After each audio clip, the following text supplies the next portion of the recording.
నెల ship seize చేయటం కుదరదని పరోక్షంగా చెప్పిన కలెక్టర్. గత నెల 29న సీజ్ ద షిప్ అనే ఆదేశాలిచ్చిన డిప్యూటీ సీఎం. ముందు షిప్‌లో ఉన్న రేషన్ బియ్యం కిందికి దింపి తర్వాత లోడ్ చేస్తామని చెప్పిన collector.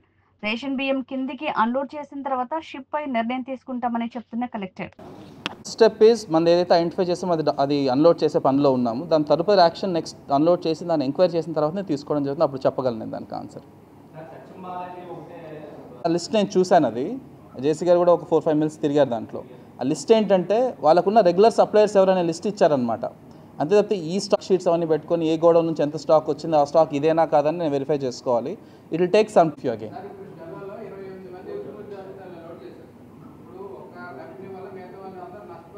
So today press meet పెట్టడానికి agenda is lot of days నుంచి యూ హ్యావ్ సీన్ ఈ పీడిఎస్ రైస్ మన కాకినాడ పోర్ట్ నుంచి ఇల్లీగల్లీ బయట దేశాలకు వెళ్తుందని మనం with the support of honourable CM and honourable deputy CM and minister for civil supplies ఒక లార్జ్ సర్చ్ ఆపరేషన్ తర్వాత ఒక లార్జ్ నెంబర్ ఆఫ్ టీమ్స్ వేసి మనం రైస్ మిల్స్తో సహా ఎవ్రీ అంటే కంప్లీట్ చైన్లో రైట్ ఫ్రమ్ రైస్ మిల్స్ దగ్గర నుంచి exporter godowns and then ships వరకు మనం ఒక పద్ధతి ప్రకారం చెక్ పోస్టులు పెట్టి మనం వెరిఫై చేయటం, తర్వాత ఆల్రెడీ ఏదైనా స్టాక్స్ ఉన్నా వాటిని సీజ్ చేయడం జరుగుతుంది. అందులో ముఖ్యమైనది మనకి అరౌండ్ 29th ఆఫ్ నవంబర్ నాడు మనం ఎంవి స్టెలా ఎల్ అని ఒకటి పనామా ఫ్లాగ్ ఉన్న ఒక షిప్ మన కాకినాడ పోర్ట్లో యాంకరేజ్ పోర్ట్లో మనం ఉండడం, కాకినాడ యాంకరేజ్ పోర్ట్ అక్కడ దాంట్లో మనకి ప్రైమా ఫేసి నేను విజిట్ చేసినప్పుడు యాజ్ డిస్ట్రిక్ట్ కలెక్టర్ నేను విజిట్ చేసినప్పుడు ఒక 640 టన్స్ ఐడెంటిఫై చేయడం జరిగింది. ఆ తర్వాత 29th నాడు హానరబుల్ డిప్యూటీ చీఫ్ మినిస్టర్ గారు విజిట్ చేసి అక్కడ షిప్లో ఇంకా ఎక్కువ రైస్ ఉందేమో ఒకసారి మళ్ళీ తరోగా అంటే కంప్లీట్ విత్ ఆల్ టీమ్స్ మన ఒక 5 డిపార్ట్మెంట్స్ టీమ్స్ ఇంక్లూడింగ్ కస్టమ్స్ అవట్లేదా? Is it okay? So 29th నాడు మనం ఒక అంటే honourable deputy chief ministers visit జరిగింది ఆ పోర్ట్లో ఆ రోజు. అండ్ ఆ తర్వాత ఎంవి స్టెలా అనే షిప్లో ఇంకా ఎంత స్టాక్ ఉంది, బికాస్ షిప్లో మనకు కంప్లీట్గా నేను వెళ్ళినప్పుడు కూడా కంప్లీట్గా ఒకేసారి అన్నీ మనం చెక్ చేసే పరిస్థితి లేకపోయింది ఆ రోజు. It was a cyclone period and I went alone, I needed team also, అంటే టీమ్ కూడా కావాల్సి ఉండింది. సో ఆ తర్వాత మనం ఒక మల్టీ డిసిప్లినరీ టీమ్ అంటే ఒక 5 డిపార్ట్మెంట్స్ కలిపి ఒక టీం వేసాం, including revenue, civil supplies, police, customs and ports. ఈ 5 డిపార్ట్మెంట్స్ కలిపి ఒక టీం వేసి ఆల్మోస్ట్ ఒక 12 గంటల పాటు ఆ షిప్ మొత్తం మనం సర్చ్ చేయటం. ఆ షిప్లో హ్యాచెస్ ఉంటాయి. హ్యాచెస్ అంటే కంపార్ట్మెంట్స్ లాగా ఒక 5 కంపార్ట్మెంట్స్ ఉంటాయి. ఈచ్ కంపార్ట్మెంట్లో ఎక్కడెక్కడైతే రా రైస్ అంటే వైట్ రైస్ ఉందో, బాయిల్డ్ రైస్ అవన్నీ పక్కన పెడితే వైట్ రైస్ ఎక్కడైతే ఉందో ఈచ్ కన్సైన్మెంట్లో ఒక శాంపుల్ తీసుకొని రావడం జరిగింది. అలా మనం 12 శాంపుల్స్ తీసుకురావడం జరిగింది 5 హ్యాచెస్లో. ఎక్కడెక్కడైతే మనకి వైట్ రైస్ ఉందో మొత్తం almost 4000 tons off white rice ship మీద ఉండింది. ఆ 4000 టన్స్ సంబంధించి 12 శాంపుల్స్ తీసుకురావడం జరిగింది. సో టెస్ట్ జరిపిన తర్వాత దాన్ని 1-2 సార్లు వెరిఫై చేసుకున్న తర్వాత మొదట అనుకున్న 640 టన్స్కి అదనంగా ఆల్మోస్ట్ 1320 minus 640 ఎంత 820 అంతే కదా? 880 680. సో ఆల్మోస్ట్ 640 మనం ఒరిజినల్గా అనుకున్నాము. బట్ ఆ 4000 టన్నులో 640 టన్స్ ఆఫ్ పీడిఎస్ రైస్ బదులు ఆల్మోస్ట్ అదనంగా 680 టన్స్ కూడా దొరకడం. సో మొత్తం కలిపి almost 1320 tons of PDS rice మనకి దొరికింది. అండ్ ఆ శాంపిల్స్ టెస్ట్ చేసిన తర్వాత కూడా 1-2 సార్లు మనం ఇక్కడ టెస్ట్ చేసింది, అందువల్ల కొంత లేట్ కూడా అయింది. అండ్ 0.36% అంటే 0.36% ఆఫ్ ఎఫ్ఆర్కే మనం ఏదైతే మనం ఫోర్టిఫైడ్ రైస్ కెర్నల్స్ అనుకున్నామో అవి ఆ శాంపుల్స్తో దొరకడం, అది నిర్ధారింపడం జరిగింది. సో ఇవంతా ఒకే హ్యాష్లో హ్యాష్ నెంబర్ 3 కంపార్ట్మెంట్లో ఉన్నాయి. అండ్ ఆ బ్యాగ్స్ వెరిఫై చేసిన తర్వాత కూడా వీ కుడ్ ఐడెంటిఫై ఎవరిది ఆ ఎక్స్పోర్టర్స్ అని కూడా. మొత్తం ఆ 1320 టన్స్ కూడా one company by name Satyam Balaji rice industries private limited. So ఈ Satyam Balaji rice industries private limited అనే కంపెనీకి సంబంధించిన ఆ ఎక్స్పోర్టర్కి సంబంధించిన బ్యాగ్స్ అవి. సో ఇప్పుడు మనం దాన్ని ఐడెంటిఫై చేసిన తర్వాత సత్యం బాలాజీ సంబంధించిన వాళ్ళు ఎక్కడి నుంచి తీసుకొచ్చారు, ఏ రైస్ మిల్స్, తర్వాత ఏ గోడౌన్స్లో స్టోర్ చేశారన్న ఎంక్వైరీ ఇప్పుడు జరుగుతుంది. So as a first step మనం అక్కడ ఎంత క్వాంటిటీ ఉందనేది షిప్లో మనం ఐడెంటిఫై చేయడం జరిగింది. కాబట్టి ఇమీడియట్గా మన ఏదైతే గవర్నమెంట్కి చెందాల్సిన పీడిఎస్ రైస్ ఉందో ఆ పీడిఎస్ రైస్ని మనం అన్లోడ్ చేయించి షిప్ నుంచి గవర్నమెంట్ వారు సీజ్ చేసుకోవడం జరుగుతుంది. అది ఇమీడియట్గా ఆ పని మనం ప్రారంభించడం జరుగుతుంది. And it will take 24 to 48 hours కొంచెం వెదర్ బట్టి. సో ఈ షిప్లో నుంచి ఇమీడియట్గా అన్లోడ్ చేయాల్సిన బాధ్యత సత్యం బాలాజీ వాళ్ళు తీసుకోవాలి. And immediately port officer will seize it along with civil supplies department and మన గవర్నమెంట్ గోడౌన్స్ పోర్ట్లో ఉన్న దాంట్లో అది సీజ్ చేసి పెట్టడం జరుగుతుంది. తదుపరి విచారణ తర్వాత దానికి ఏ మిల్స్ సప్లై చేశాయి, తర్వాత ఆ మిల్స్కి సంబంధించిన బిల్స్, ట్రక్స్, ఇంకెక్కడ మధ్యలో ఉన్న ట్రేడర్స్ ఉంటే ఆ ట్రేడర్స్ ఆ డీటెయిల్స్ తీసుకోవడం జరుగుతుంది. As a first step will unload the entire PDS stock of 1320 tons from the ship. Then immediately అది అయిపోయిన తర్వాత అన్లోడింగ్ అయిపోయిన తర్వాత we will start loading of. ఇంకా పెండింగ్ ఉంది ఆల్మోస్ట్ ఒక 12,000 tons మనకి ఇంకా షిప్లోకి లోడ్ చేయాల్సింది ఇంకా పెండింగ్ ఉంది మనకి పోర్ట్లోనే. సో కొంత బార్జెస్ మీద ఉంది, కొంత గోడౌన్స్లో ఉంది. సో అవన్నీ మనం చెక్ చేసుకోవడం జరిగింది. ఎక్కడ పీడిఎస్ రైస్ లేదని నిర్ధారించుకున్నాము. అండ్ నిర్ధారించుకున్న తర్వాత మాత్రమే వాటిని అన్లోడింగ్కి పర్మిట్ చేయడం జరుగుతుంది. ఇప్పుడు లోడింగ్ చేయడం పర్మిట్ చేయడం జరుగుతుంది. షిప్లోకి మనం లోడ్ చేయాల్సి వస్తుంది ఇంకా బ్యాలెన్స్ది. అది లోడ్ చేసిన తర్వాతనే షిప్ని నెక్స్ట్ ఎప్పుడు రిలీజ్ చేయాలనే దాని గురించి ఒక డెసిషన్ తీసుకోవడం జరుగుతుంది. And it will take almost 24 to 48 hours to unload. ఇప్పుడు ఆల్రెడీ ఆ 1320 tons ఏదైతే ఉందో అది అన్లోడ్ చేయడానికి ఆల్మోస్ట్ 24 to 48 hours పడుతుంది. అది అయిన తర్వాత ఇమీడియట్గా ఇంకా బ్యాలెన్స్ స్టాక్ ఏదైతే షిప్లోకి లోడింగ్ చేయాలో అది లోడింగ్ ప్రారంభించడం జరుగుతుంది. సో ఈ సందర్భంగా ప్రెస్ ద్వారా నేను చెప్పదలుచుకుంది కూడా ఏంటంటే, ఎక్కడైనా any godown, any rice mill or any trader ఎక్కడైనా పీడిఎస్ రైస్ సంబంధించి ఇన్వాల్వ్ అయితే మాత్రం అది రైట్ ఫ్రమ్ ఒక చిన్న ఆటో దగ్గర నుంచి షిప్ వరకు district administration with the state government support we will not leave it. And మీరు ఆల్రెడీ చూసుంటారు చాలా వరకు ఎక్కడెక్కడైతే స్టాక్స్ ఉన్నాయో ఆల్రెడీ డిస్పోజ్ చేయడం కానీ మనం సీజ్ చేయడం కానీ జరిగింది. And this will continue. And ఇప్పుడు number of ships at Kakinada anchorage port ఎక్కువ ఉండడం వల్ల డీప్ వాటర్ పోర్ట్లో కూడా మనం ఇంకొక చెక్ పోస్ట్ పెట్టడం కూడా జరిగింది. సో బోత్ ద పోర్ట్స్ నుంచి, యాంకరేజ్ పోర్ట్ నుంచి కానీ డీప్ సీ వాటర్ పోర్ట్ నుంచి కానీ 1 గ్రామ్ కూడా పీడిఎస్ రైస్ దేశం దాటడానికి వీలు లేకుండా మన వైపు నుంచి మనం ప్రయత్నాలు గట్టిగా చేయడం జరుగుతుంది.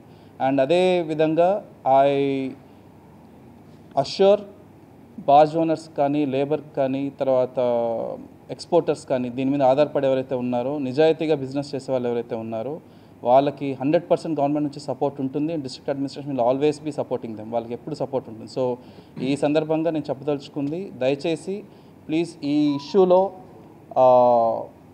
మనం ఎవరికి అగెన్స్ట్గా కాదు, ఎవరికి మనం అంటే బార్జ్ ఓనర్స్ కానీ లేకపోతే లేబర్కి అగెన్స్ట్ డెసిషన్ తీసుకుంది కాదు. మన ప్రాపర్టీ గవర్నమెంట్ సీజ్ చేసుకున్న ప్రయత్నంలో we have stop the ship for some time. And ఎట్టి పరిస్థితుల్లో నిజాయితీగా చేసే ప్రతి ఒక్కళ్ళకి will do justice. That's all from my side.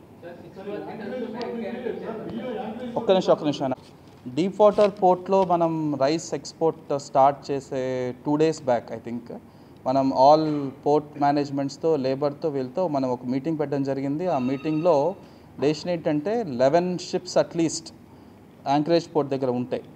దాంట్లో ఆల్మోస్ట్ ఒక 9 లోడింగ్ జరుగుతుంటుంది ఏ టైంలో అయినా, ఒక 2 వెయిటింగ్లో ఉంటాయన్నమాట. So 9 loading plus 2 waiting. So 11 ships దాటిన తర్వాతనే 12th ship మాత్రమే డీప్ సీ వాటర్ పోర్ట్కి వెళ్ళాలి.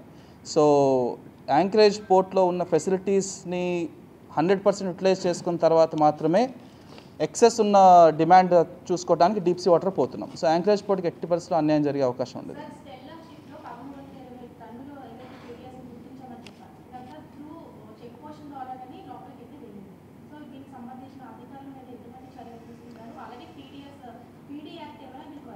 ఆల్రెడీ ఐడెంటిఫై చేసామమ్మా ఎవరెవరు దాంట్లో ఇన్వాల్వ్ అయ్యారనే దాని గురించి కూడా. Will get back after we file the cases and then get back with the details.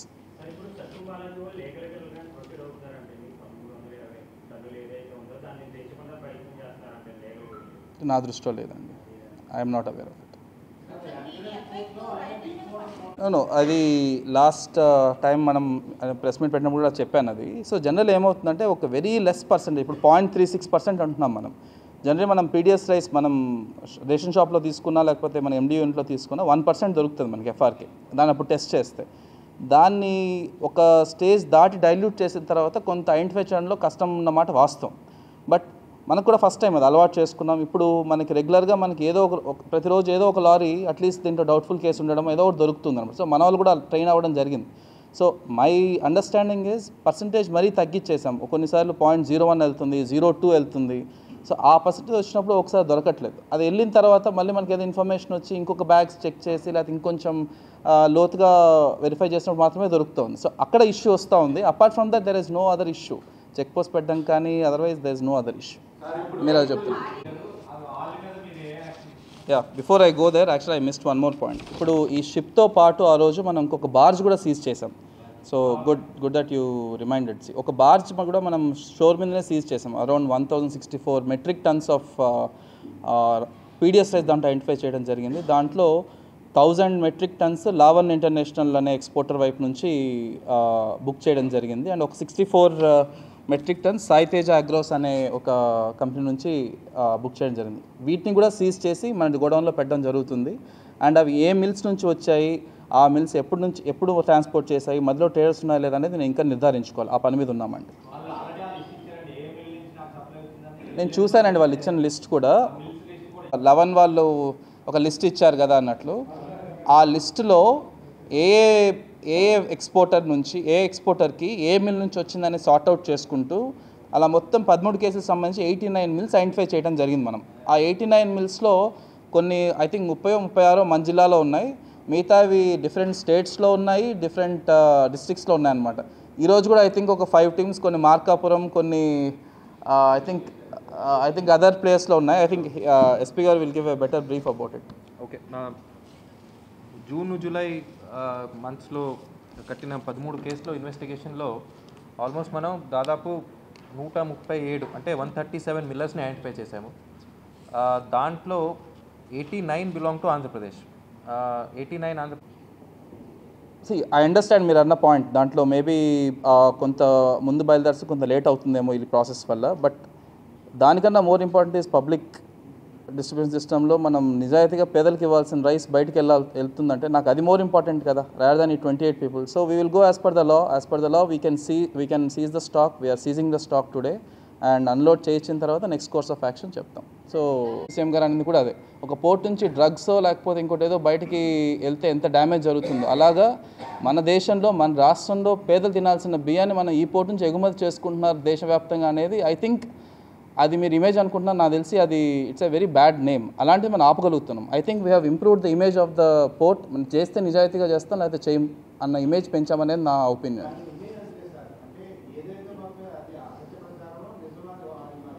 I have no comments on this. మీరు నెక్స్ట్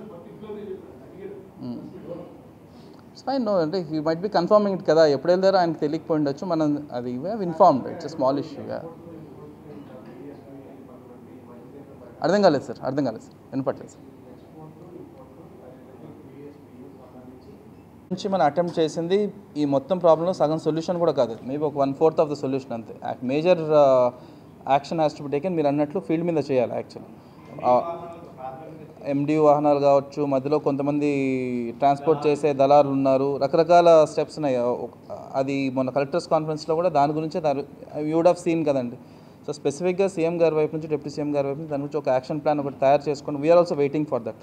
అది వచ్చిన తర్వాత అసలు ఎండియూ వాహనాలను దీన్ని ఎలా అరికట్టాలి, తర్వాత ఇన్ఫ్యాక్ట్ అసలు అక్కడ నుంచి మధ్యలో వచ్చే ట్రేడర్స్ ఎలా గుర్తించాలి అనే దాని గురించి ఒక స్టేట్ వైడ్ ఒక పాలసీ డెసిషన్ తీసుకోవాల్సింది. మన దగ్గర ఒకటే కాదు, it is across the state. మీకు తెలుసు, నేను ముందు జిల్లాలో పనిచేసిన చోట కూడా ఉన్నింది ఇష్యూ ఇది. బట్ మన దగ్గర కాకినాడ నుంచి అన్నీ ఒకసారి వస్తున్నాయి కాబట్టి మనం కాకినాడ మీద అటాక్ చేయగలిగాం. బట్ ఇంకా there is a lot of activity that needs to be done. You will see the action in due course. We are aware of this. ఇక్కడ నుంచి కూడా మిల్లర్స్ ఐడెంటిఫై చేయడం జరిగింది. సో ఈ 89 ఆంధ్ర నుంచి ఏమున్నాయో ఆ 89లో ఆల్మోస్ట్ మనం మల్టీ డిసిప్లినరీ టీమ్స్ అంటే police and civil supplies together we already visited almost ఒక 75 నిన్నటి దాకా 75 మిల్స్ని మనం టచ్ చేయడం జరిగింది. వాళ్ళకి నోటీస్ ఇవ్వడం జరిగింది. వాళ్ళ దగ్గర వాళ్ళు మెయింటైన్ చేస్తారు ఏ రిజిస్టర్ బి రిజిస్టర్ అని. ఆ రికార్డ్స్ అన్నీ మనం వెరిఫై చేయడం కూడా జరిగింది. ఈరోజు కూడా 3 టీం, ఒకటి మార్కాపూర్లో ఉంది, ఒకటి గుంటూరులో ఉంది, ఒకటి తెనాలి ఉంది. అంటే 137 మిల్స్లో ఓన్లీ 15 మిల్స్ కాకినాడది. సో కాకినాడతో పాటు రాజమండ్రి, కోనసీమ, భీమవరము, ఏలూరు. సో అలా it is distributed all along. So investigation is under process. So ఒకటి మొత్తం కంప్లీట్ అయిపోయిన తర్వాత we will take further action.